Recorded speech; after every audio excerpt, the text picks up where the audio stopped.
오늘 본문 말씀도 지난 주간 우리가 묵상했던 말씀들 가운데 한 구절입니다. 이 말씀과 함께 지난 한 주간 우리가 묵상한 말씀들은 다시 한번 제가 받은 사명, 또 우리 성도들께서 하나님께 주신 사명에 대해서 생각해 보게 했습니다. 하나님께서 우리에게 간절히 원하시는 게 뭘까? 많은 명령들이 있지만 그 모든 명령들의 명령, 또 모든 계명들의 최종적인 목표가 뭘까? 여러분, 하나님은 우리가 거룩하기를 원하십니다. 거룩하기를 원하십니다. 우리를 부르시고 자녀 삼으신 하늘 아버지께서 거룩하신 것 같이 자녀된 우리로 거룩하라고 하나님께서 말씀하세요. 우리 각자의 삶을 인도하시는 방법이 혹 다를 수는 있습니다. 우리가 살아가는 방식이 조금씩 삶의 자리가 다를 수는 있어요. 그러나 저나 여기 앞에 있는 목사인 저나 회중 가운데 앉아 계신 우리 성도들, 여러분을 향한 하나님의 뜻이, 궁극적인 하나님의 뜻이 다를 수 없다는 것이 성경의 가르침입니다. 하나님은 우리 모두가 다 거룩하기를 원하십니다. 저는 이만큼 거룩하기를 원하시고 여러분들은 이만큼 거룩하면 된다 말씀 안 하셨어요. 너희는 거룩하라, 이는 나 너희 하나님 여호와가 거룩함이니라 말씀하시면서 아버지의 거룩하심 같이 우리가 다 거룩함에 이르기를 원한다고 말씀하셨습니다. 이걸 잘못 들으면 우리를 하나님께서 옥죄고 불편하게 하시기 위해서 주신 명령이라고 오해할 수도 있어요. 그러나 이 명령은 우리로 도리어 자유를 누리고 하나님께서 하늘로부터 부으시는 신령한 복을 받고 누리게 하시기 위한 명령이라는 사실을 우리 모두가 다 깨닫게 되기를 간절히 소망합니다. 지난 금요일에도 나눴지만 거룩하지 않으면 어떤가?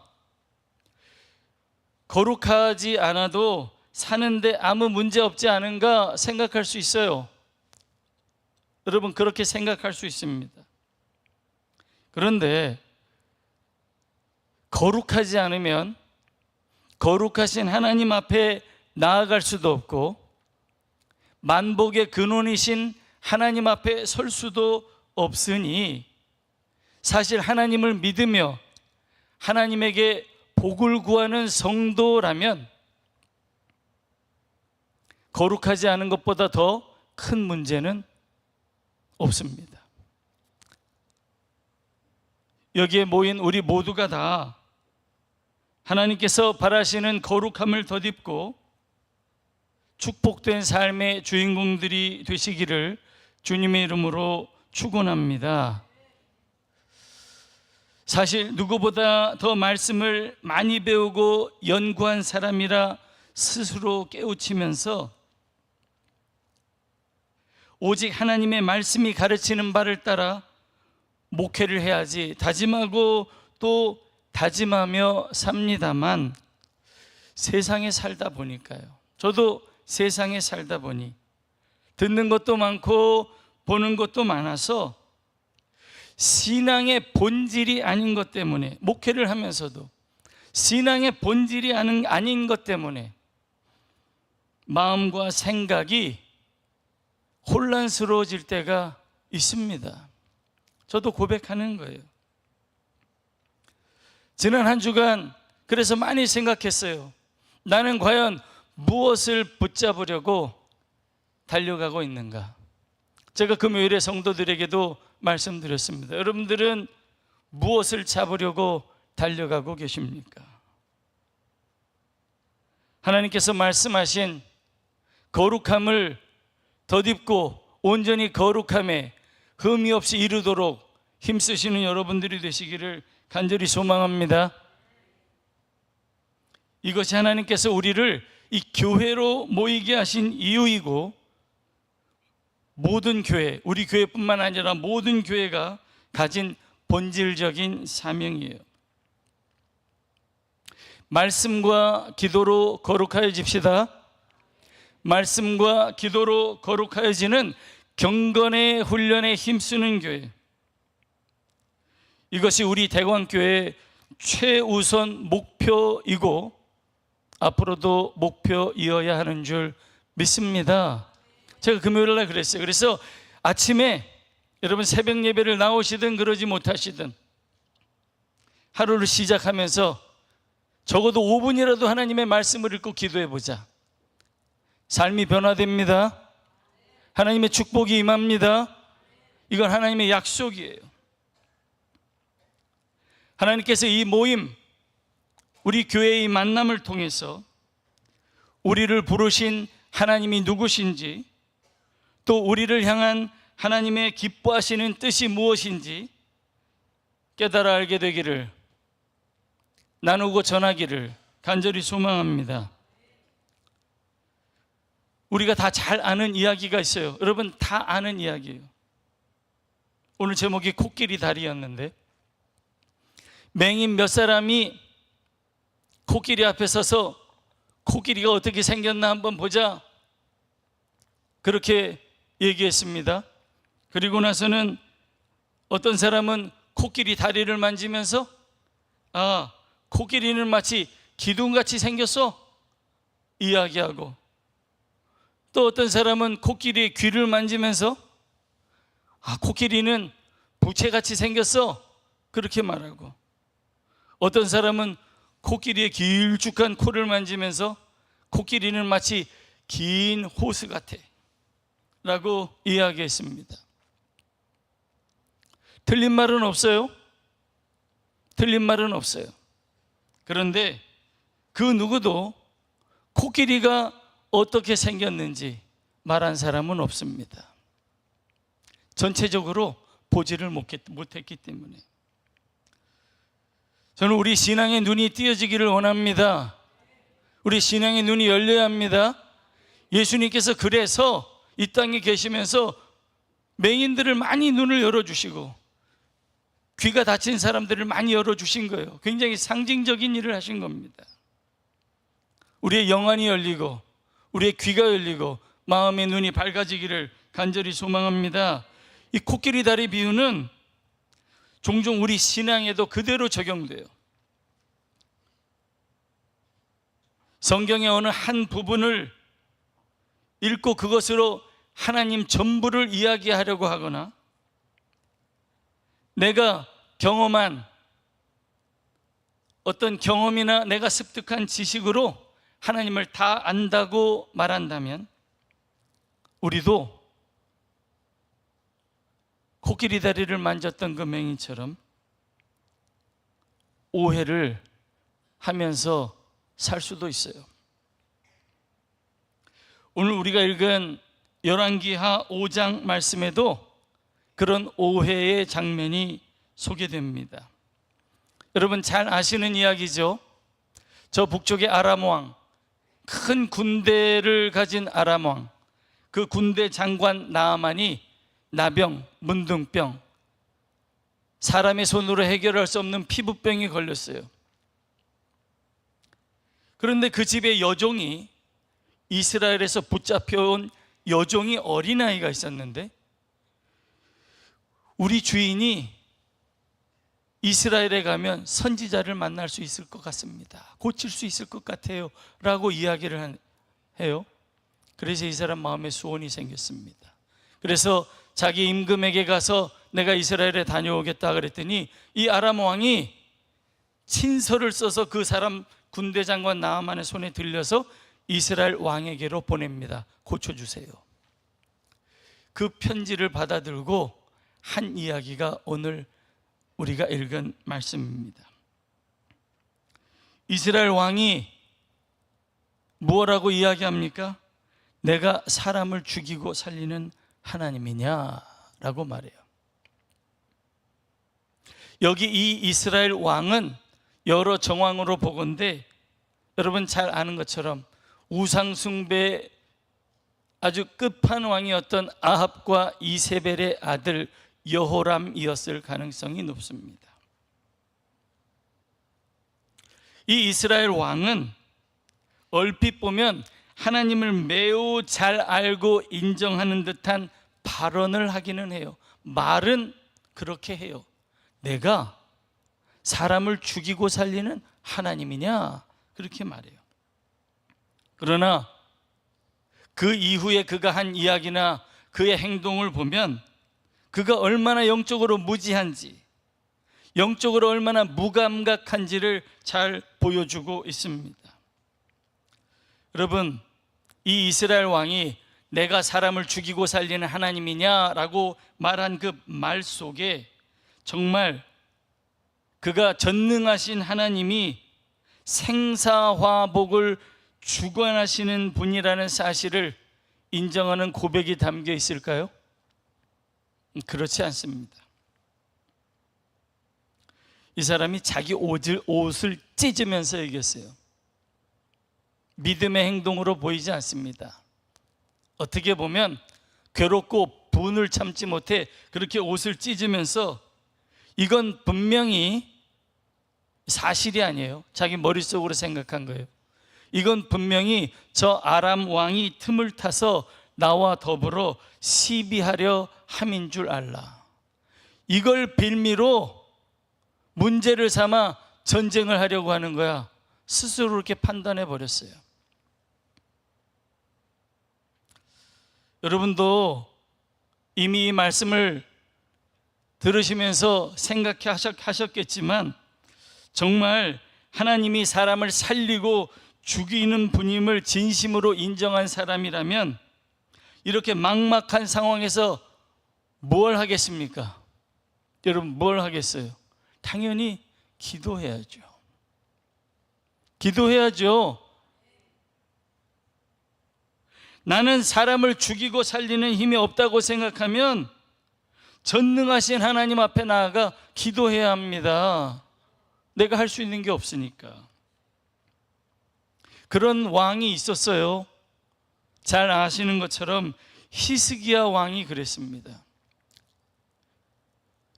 여호람은 자기 생각 속에서 만들어낸 전쟁 때문에 이렇게 이야기했는데 히스기야 왕은 그가 이스라엘을 유다를 다스리던 때에 정말 적국 아수르가 대군을 이끌고 18만 5천 명을 이끌고 예루살렘을 포위했어요. 한마디로 말려 죽이려고 하는 거죠. 예루살렘은 포위하고 다 죽여버리겠다고 그렇게 위협했을 때 히스기야가 가장 먼저 한 일이 여러분 아시는 것처럼 제단 앞에 가서 기도한 겁니다. 그뿐인가요? 그가 병들어 죽게 되었을 때, 생명의 위협을 받았을 때 그가 한 일이 뭐예요? 세상을 등지고 면벽하여, 그러니까 세상을 등지고 면벽하여, 면벽기도라고 하잖아요. 난 세상에 이제 더 이상 소망 없습니다. 하나님께서 나를 죽이시든지 살리시든지. 그러면서 기도하면서 자신의 생명을 연장해 달라고 간절히 기도했습니다. 여러분 이런 기도 들어보셨어요? 살려주세요. 여러분 히스기야가 왜 이렇게 기도했을까요? 히스기야는 전쟁은 하나님께 속한 것인 줄 믿었기 때문입니다. 죽이고 살리는 분이 하나님이심을 믿었기 때문에 기도한 거예요. 그의 간절한 기도의 결과는 어떠했습니까? 하나님의 사자가 임해서 아수르 군대 18만 5천 명이 일시에 죽음을 당하기. 히스기야는 은혜를 받아 15년 생명이 연장됩니다. 사실 이 히스기야 기도를 우리 모두에게 다 똑같이 적용할 수는 없어요. 모든 사람이 동일한 기도 응답을 받는 건 아닙니다. 그러나 믿음의 사람들이 가진 공통점이 있는데 그건 불가항력적 상황을 맞이하게 됐을 때 이들이 다 하나님 앞에 나아가 기도했다는 겁니다. 하나님께서 도우시기를 기도했다는 거예요. 여호람은 어땠어요? 이 사람 믿음이 있는 사람이에요? 아니잖아요. 내가 사람을 죽이고 살린 하나님이냐? 이렇게 얘기하면서 하나님을 아는 것처럼 말했지만 정작 하나님께 가서 묻고 구하기보다 스스로 판단하고 단정 지어버리는 어리석음을 범하고 말았습니다. 자신이 믿지도 않는 하나님의 이름을 망령되이 부르며 자신의 무지와 신앙 없음을 표출했을 뿐이에요. 하나님을 온전히 알지도 못하고 믿지도 않았기 때문에 가장 높은 자리에 앉아 있으면서도 그 인생이 의심과 불안으로 가득한 삶을 살았던 겁니다. 우리 대건교회 성도들은 내게 일어난 모든 일들이, 여러분, 좋은 일들고 그렇지 않은 일도 있어요.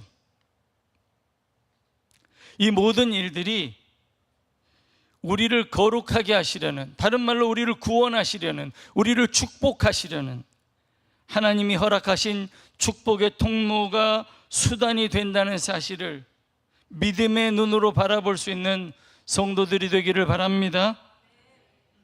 그런 사람이 여기 이야기에 등장해요. 누구예요? 아까 제가 이야기했잖아요. 나아만의 집에 붙잡혀간 그 어린 소녀. 무슨 소망이 있어요? 무슨 자랑할 것이 있어요? 세상에서 전쟁 포로로 잡혀가서 종살이 노동을 하고 있어요. 그런데 이 어린아이가 그 이방인 나아만 장군을 향하여서 우리 주인이 사마리아에 있는 선지자 엘리사에게 가면 병을 고치실 수 있을 것 같습니다. 이 어린아이의 짧은 말 속에는 하나님은 이방 사람이라도 긍휼히 여기시는 분이라는 그 믿음이 담겨 있는 거예요. 하나님은 우리 모두를 사랑하십니다. 우리 모두를 구원하길 원하십니다. 우리 모두를 거룩하게 하시길 원합니다. 이 어린아이가 그 믿음을 고백한 거예요. 엘리사는 어땠습니까? 사실 이 상황이 여호람이나 엘리사에게 다르지 않아요. 그런데 엘리사는 이렇게 고백했어요. 데리고 와라. 이스라엘 중에 선지자가 있음을 알게 하리라. 무슨 말이에요? 내가 얼마나 대단한지 뽐내겠다는 뜻이 아닙니다. 이스라엘 중에 말씀을 주시는 하나님이 계신 줄 알게 하리라, 그 뜻이에요. 여러분, 우리의 말과 행동을 통하여서 우리를 거룩하게 하시고 구원하시고 축복하시는 거룩하신 하나님이 전해지는 삶이 되기를 주님의 이름으로 축복합니다. 우리 입술이 그래서 중요해요. 어려운 상황을 당할 때 우리의 태도가 중요하다고요. 이 어린 소녀처럼 엘리사처럼 살리기 위해서 그래서 우리가 하나님을 바로 알아야 돼요. 하나님 우리를 멸망시키려는 분이 아니라 자기 죄로 죽음의 형벌을 피할 수 없었던 우리를 살리고 축복하기 원하는 분이다. 이 사실을 우리 모두가 다 마음에 새기기를 바랍니다. 하나님 우리를 축복하기 원하십니다. 그래서 우리를 거룩하라고 말씀하신 거예요. 어느 날 제 아들이 제게 질문을 했어요. 우리 아들 입에서 절대로 나올 수 없는 질문이 나왔습니다. 아버지, 성화의 3단계를 아세요? 저한테. 내가 누군지도 모르고 하룻강아지 범 무서운 줄 모르고, 제가 그런 생각했을까요? 자식이 이런 생각했을까요? 그래서 제가 물었습니다. 그 뭐냐? 그랬더니 초기성화, 온전성결, 은혜 안의 성장, 이겁니다. 그렇게 얘기하는 거예요. 와. 여러분에게는 이게 어떻게 들리실지 모르지만 저는 그 아이의 이야기를 들으면서 성경이 전하는 바, 하나님의 말씀, 구약과 신약 성경 66권이 우리에게 전하는 바, 하나님이 우리에게 원하시는 구원받은 자의 거룩한 삶, 이걸 다른 말로 구원의 서정, 이렇게 얘기해요. 구원의 서정. 서는 순서 서자고 정은 과정할 때 정자예요. 그러니까 우리 구원의 서정, 믿음의 여정, 구원의 과정, 이런 거예요. 이걸 다른 말로 우리는 성화라고 이야기하는데, 하나님께서 우리에게, 우리 모두에게, 저에게뿐만 아니라 우리 모두에게 그 구원의 서정을 전하고 가르치는 일을 하게 하시려고 저를 말씀의 일꾼으로 삼으시고 이 교회를 세우셨구나. 그 사명의 본질을 다시 한번 일깨워주는 작은 사건이었습니다. 그래서 제가 이걸 준비했어요. 우리가 다 알길 원합니다. 이걸 다 알길 원합니다. 이걸 외우셔도 돼요.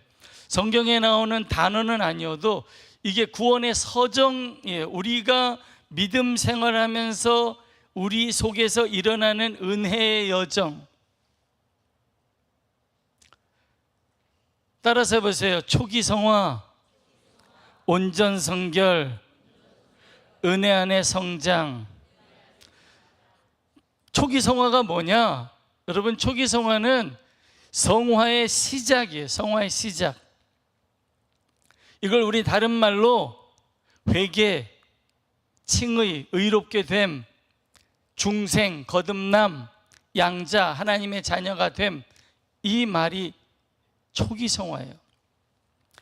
하나님의 은총으로 말미암아 우리가 회개하고 의롭게 되고 거듭나고 하나님의 자녀가 되는 이 성화의 시작, 초기성화입니다. 그런데 여러분 아시겠지만 아이가 태어날 때 이 모든 걸 다 깨닫나요?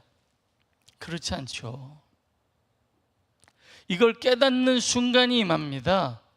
그게 온전 성결이에요. 내가 받은 구원이 무엇인지, 그리스도께서 십자가에서 흘리신 그 보혈이 무엇인지, 내가 얻은 이 생명이 무엇인지, 내가 얻은 축복이 무엇인지를 깨닫고, 이제는 내가 사는 것이 아니요 내 안에 그리스도께서 사시는 것이다 라고 하면서 자신을 위한 삶에서 그리스도를 위한 삶, 형제를 위한 삶으로 바뀌는 헌신의 결단이 있는 그 순간을 우리는 온전성결, 이렇게 이야기합니다. 다른 말로 성령 세례라고도 말해요. 그런데 이거가 우리 구원의 서정의 끝일까요? 그렇지 않아요. 여러분, 은혜 안에 성장해야 합니다. 은혜 안에 성숙해야 합니다. 성경에서 이걸 뭐라고 말해요? 그리스도의 장성한 분량이 충만한 데 이르기까지.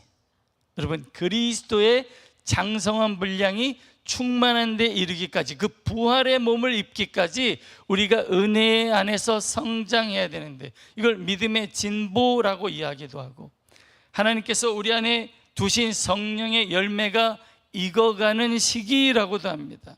성령의 열매는 한번 익고 딱 따먹고 끝이 아니에요. 우리 속에서 끊임없이 자라고 익어가는 사랑과 희락과 자비와 양선과 온유와 충성과 절제의 이 성령의 열매가 계속 익어가는 과정, 이걸 은혜 안의 성장이라고 하는데, 이게 참 어려운 말인데 여러분들이 진짜 이 교회 안에서 저하고 말씀으로 씨름하면서 이걸 깨닫기를 원해요. 다음 화면인데요, 한번 읽어보겠습니다. 받은 은혜가 늘어나는 것이 아니라 믿음이 자라는 것, 이게 구원의 서정이에요.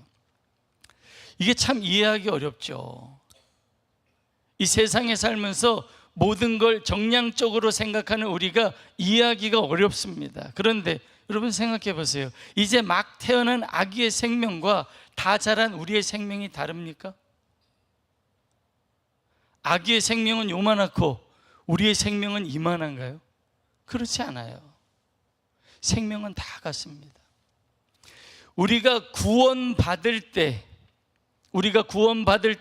하나님께서 우리에게 주신 영생, 하나님의 생명, 그 축복, 은혜, 이건 결핍이 없어요. 다함이 없어요. 완전해요. 여러분, 그 은혜를 우리가 다 받은 줄 믿습니다. 구원의 서정이라는 건 뭐냐면 그 받은 은혜를 우리가 깨달아가는 과정이에요. 그걸 깨닫는 게 왜 중요해요? 그게 우리의 잠재력이거든요. 그걸 발견하면 발견할수록 그리스도인으로서 능력 있는 삶을 살게 되니까. 다시 한번 말씀드리지만 제가 받은 영생과 이제 막 세례를 받은 분이 얻은 영생이 다르지 않습니다. 다를 수가 없습니다. 하나님이 다 동일한 생명을 주셨다고요. 이 표가 도움이 되길 원해요. 제가 뭐 좋은 기술은 없어서 하여튼 부지런히 만들어봤는데 이 정도밖에 안 돼요. 사망에서 생명으로 옮겨졌어요. 뭐 때문에? 십자가 때문에. 우리는 다 본질상 진노의 자녀였어요. 사망 가운데 거했다고. 거기엔 생명의 흔적도 없어요. 사망에 거했어요. 그런데 그 안에 하나님께서 은총을 베푸세요. 그게 선행 은총이에요. 하나님께서 우리의 가족과 이웃을 통해서 말씀이 전해지게 하시기도 하고 환상과 비전을 통해서 우리에게 깨닫게도 하셔서 은총을 베푸시는 시기가 있습니다. 그런데 어느 날 십자가의 대속의 은혜를 받아들이고 나는 예수님을 믿습니다 라고 고백하는 순간 우리가 사망에서 생명으로 옮겨지는 거예요. 주 예수를 믿으라. 그리하면 너와 네 집이 구원을 받으리라. 예수님을 영접하는 자, 그 이름을 믿는 자들에게는 하나님의 자녀가 되는 권세, 특권을 주셨으니 그게 저 순간에 일어나는 거예요. 그걸 우리는 초기 성화, 성화의 시작이라고 해요. 생명으로 옮겨졌어요. 제가 노란색으로 표시했잖아요. 파란색 선은 우리의 믿음이 자라는 과정이고 우리가 받은 은혜는 처음부터 끝까지 충만합니다. 믿으시길 바랍니다. 우리가 받은 은혜는 처음부터 끝까지 충만해요. 부족함이 없어요. 다만 우리가 깨닫지 못한 것을 점차 깨달아가는 거예요. 저는 여러분들이 처음 믿을 때 알지 못하였던 것들을 믿음 생활하면서 깨닫는 온전 성결도 경험하시고 온전 성결을 경험한 이후에도 주님이 우리를 부르실 때까지 은혜 안에서 성장하셔서 하나님께서 내게 주신 은혜가 무엇인지 발견하고 사용하실 수 있는 능력의 일꾼들이 되시기를 주님의 이름으로 축원합니다. 언제까지 자라요? 옆에 있는 분에게 얘기하세요. 주님 만날 때까지.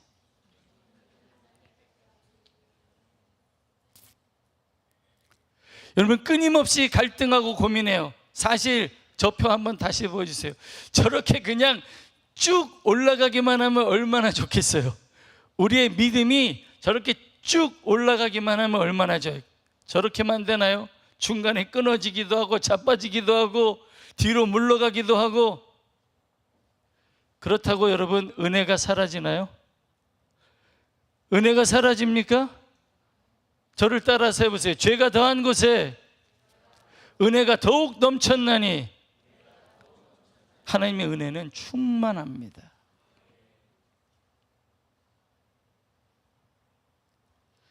하나님은 우리가 거룩함에 이르기를 원한다. 저 은혜를 다 깨닫기를 원하시는 거예요. 우리 모두가 다 깨닫기를 원합니다. 혹 깨달으셨다면 잊지 않기를 바랍니다. 이거 마음에 새기세요.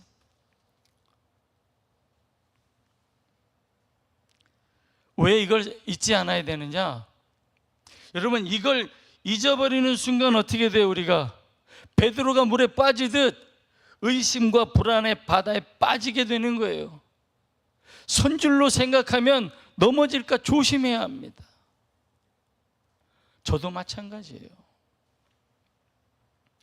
대광교회 성도들은 우리의 인생을, 우리 자녀들의 인생을, 우리 가족의 인생을 이 성화의 관점에서 보실 수 있는 눈이 열리기를 주님의 이름으로 축원합니다.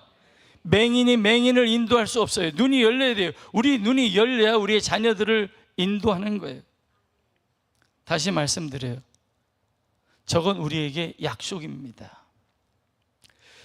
저 성화의 관점에서 우리 자신을 바라보고 우리 가족과 자녀들을 바라봐야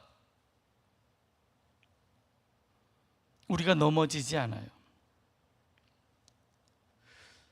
성화의 관점에서 우리의 삶을 바라보면 넘지 못할 의심의 고개가 없고 건너지 못할 불안의 바다가 없다는 사실을 깨닫게 됩니다.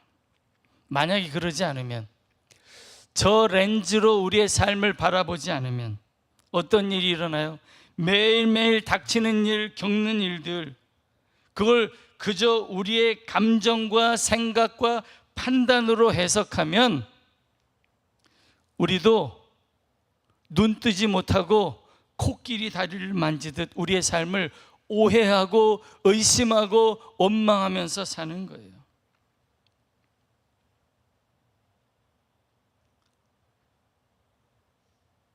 여러분 잘 아시는 말씀 제가 아까 말씀드렸죠. 모든 것이 합력하여 이 하나님의 거룩한 뜻, 선을 이루시려는 하나님의 마음으로 우리와 우리 가족의 삶을 바라보실 수 있게 되기를 간절히 소망합니다. 이 구절 읽으세요. 이 시각으로 우리의 삶을 바라봐야 우리가 장례식을 치르면서도 그게 왜 우리에게 소망이 되는지 말할 수 있는 거예요. 다시 한번 읽겠습니다. 우리가 알거니와 하나님을 사랑하는 자, 곧 그의 뜻대로 부르심을 입은 자들에게는 모든 것이 합력하여 선을 이루느니라. 아멘. 이건 인간지사, 인생지사, 세옹지마라는 말과는 차원이 달라요. 살다 보면 슬픈 일도 있고 그러다 보면 좋은 일도 있겠지라는 말과는 차원이 다르다는 거예요. 여러분, 이건 구원이 우리에게 있어서 정해진 표대이며 성화는 우리에게 약속이라는 믿음을 담은 고백인 겁니다. 이건 약속이에요. 목회자로서 저도 저를 거룩하게 하시려는 하나님의 뜻 안에서 날마다 해석하려고 애씁니다. 여기 계신 분들도 우리를 구원하시려는 하나님의 거룩한 뜻 안에서 여러분들의 삶을 바라보시기를 다시 한번 간절히 소망합니다. 그러면 이 말씀이 믿음이 되는 거예요. 갈라디아서 6장 9절 읽고 오늘 말씀을 맺겠습니다.